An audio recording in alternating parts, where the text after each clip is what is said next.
My answer? The failed Chinese cigarette market.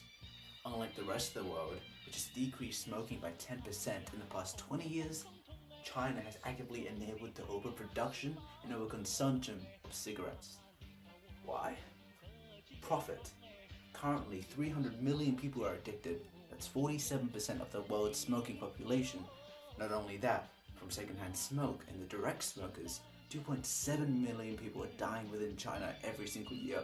This is a clear case of market failure, negative externalities, and greed within government. I'm gonna go how this can be solved, why this happened, and what can be done. Well, how did this happen? It all started in 1982. The Chinese government, seeing the success of tobacco corporations across China, founded the CNTC and the SDMA. SDMA means the State Tobacco Monopoly Administration, and yes, it has monopoly in the name. Basically what they did was they merged all the local tobacco producers, buying them out and merging them into one single entity beneath the government. So, all the factories became nationalized, all the crops became owned, and not only this, the SDMA's role was to regulate all the smoking sellers and also advertisement.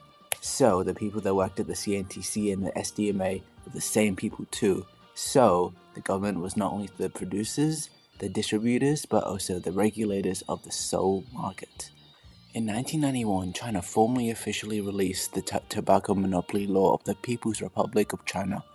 This gave the state sole control over manufacturing, distribution, import and export, and licensing.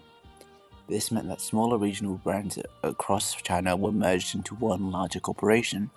Even after joining the World Trading Organization, China continually restricted the distribution of international competitors, actively using marketing regulations, bans, and fighting against foreign investment so that local businesses could not thrive and there was no competition. So the Chinese government took up all the market share and power. Because of this, corruption, China now holds 97% market share just through the CNTC. This market share is also maintained through a strict barrier of entry to competitors, as the industry is entirely closed off to domestic competition, as there are many laws that combat foreign investors and competitors. Right now, China has a blatant monopoly. They control over manufacturing, wholesale distribution, as legally they're the only legal purchasers of tobacco, and they control imports. So what does this mean? China has a gross overconsumption of cigarettes across the country, producing and consuming 46% of the world's cigarette supply yearly. That's 2.64 trillion cigarettes, and that's 1.5 billion tons of CO2. That would take 62.5 million trees to convert.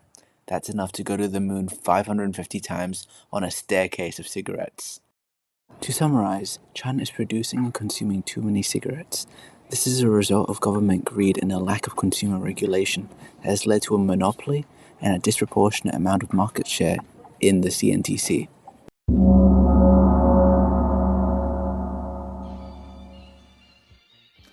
Welcome to the economic segment of this video. I'm going to be talking about every nitty-gritty relationship of the failing Chinese cigarette market, why they keep on doing it, and what exactly is going wrong. Well, let me do this. Right now, China is making 1.44 trillion won yearly from the cigarette market. That is equivalent to $295 billion in AUD. That is 8% of the government's revenue, and that is enough money to fund the entire Chinese military budget for 1 year. But the problem here is that the statistics to reach this amount of sale means that there's too much overproduction and overconsumption of cigarettes. That means that they're creating massive externalities to reach these financial milestones. What exactly are negative externalities? Well, a negative externality is when a transaction between two parties, a producer and a consumer, negatively impacts a third party. This is going to be what's happening. Next. The negative externalities accompanied within China's cigarette market is the sickness and death it causes, not only for the smokers themselves, the employers of the smokers as they are losing productivity, but also the people around them which inhale secondhand smoke, which leads to more lost productivity and a total net loss for the entire Chinese market, as people are unable to work and generate profit and money. Roughly 2.83 million smokers die from smoking-related diseases every year, 68 million since 1990. That is around 22.3% of all deaths in China every year. This leads to stress upon China's economy, where smoke-related illnesses and premature deaths lead to a loss of roughly 2.2 trillion won every year. To remind, that's 447 billion, 551 million, and 280,000 AUD, all in lost labor. Furthermore, smoking leads to high healthcare costs, so this applies pressure onto insurance companies and people individually, as it costs $62 million annually, and it also takes up space for other people who would need the place in hospital.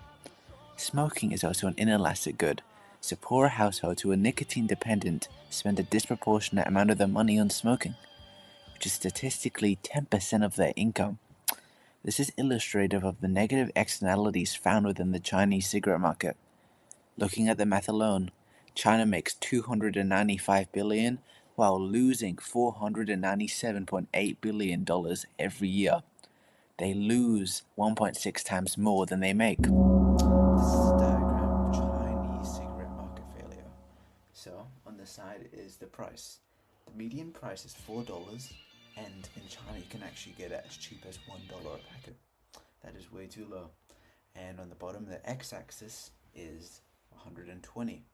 That is billion packets sold every single year. That is way too high. That is trillions of cigarettes. So, what I've illustrated here is this is the market quantity and this is the market price. What this is doing is this current equilibrium here is not correct. It is creating a deadweight loss. This is what supply should be. This is supply private, and that was demand private. So this is what it looks like on the private sector. But if we actually see what it looks like on the larger social aspect, it is creating a deadweight loss from both the illnesses, the premature deaths, and lost productivity. So where supply should be is all the way up here. By doing this, we would cut it in half, and I will show you what it looks like when a market is fixed. And this is what it would look like fixed. I drew it with a green marker so you can see it somewhat clearer. I hope it goes through okay on camera. So by shifting the supply up with a tax, this is the amount of tax, the price goes from $4 to $3, and that is increasing the price that consumers have to pay. And that is pushing the tax burden, and that is decreasing the amount of supply. That's decreasing the amount created, decreasing the quantity. So this is a theoretical graph from 120 billion to 60 billion.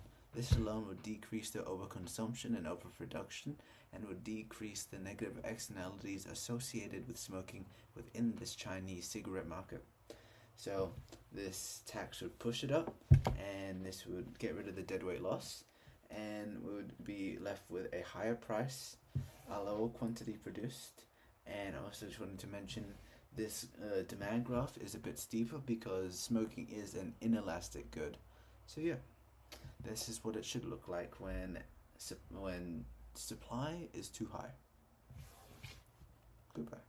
The Chinese government make massive amounts of tax revenue from the sale of cigarettes. Their illnesses, premature deaths, and lost productivity is much greater both ethically and financially. So this illustrates how China's cigarette market is a failing market. Thank you for this segment. To go over to you on how we can fix it. Well, what are some solutions? When cigarettes can fund the entire Chinese military budget, it's not easy to stop producing and abusing market power. There needs to be a shift in societal acceptance, packaging, and regulations of smoking in China. They've attempted to do this.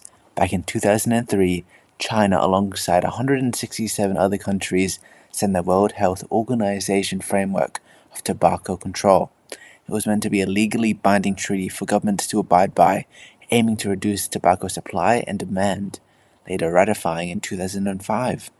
leading countries like America, Britain, and Australia, leading to implementation of packaging labels, steep taxes to raise prices, restricting smoking, advertising bans, creating support services for healing addicts, leading to 30% decline in smokers in a few countries. China, in contrast, has done its best to ignore and minimize regulation, pleasant packaging, mint and other flavored cigarettes, advertising loopholes, and no 100% national ban on indoor smoking. They slapped "smoking may cause harm" to packaging, restricted smoking in bars and other indoor areas, but have largely failed to uphold proper regulation. This can be attributed to the systemic conflict of interest, as again, the same people who regulate smoking also sell the cigarettes. China needs to think long term, stop their reliance on the cigarette market, and instead prioritize the health and productivity of their citizens.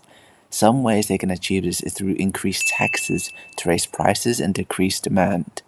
Also, separating the CNTC and the SDMA is another solution, as removing this conflict of interest, which enables overproduction, could lead to proper implementation of smoking regulations.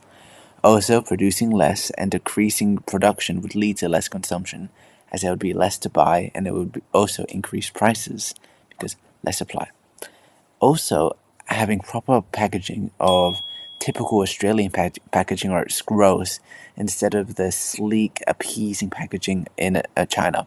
Those are some solutions that China should. China, do something about it.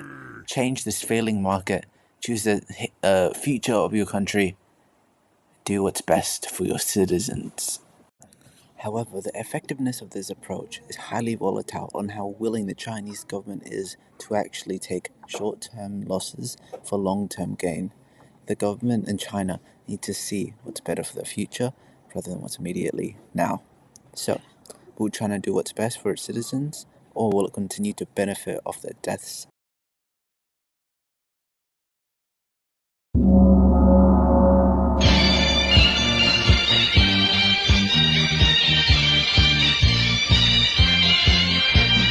天上太阳红呀红彤彤哎，心中的太阳是毛泽东哎，他领导我们的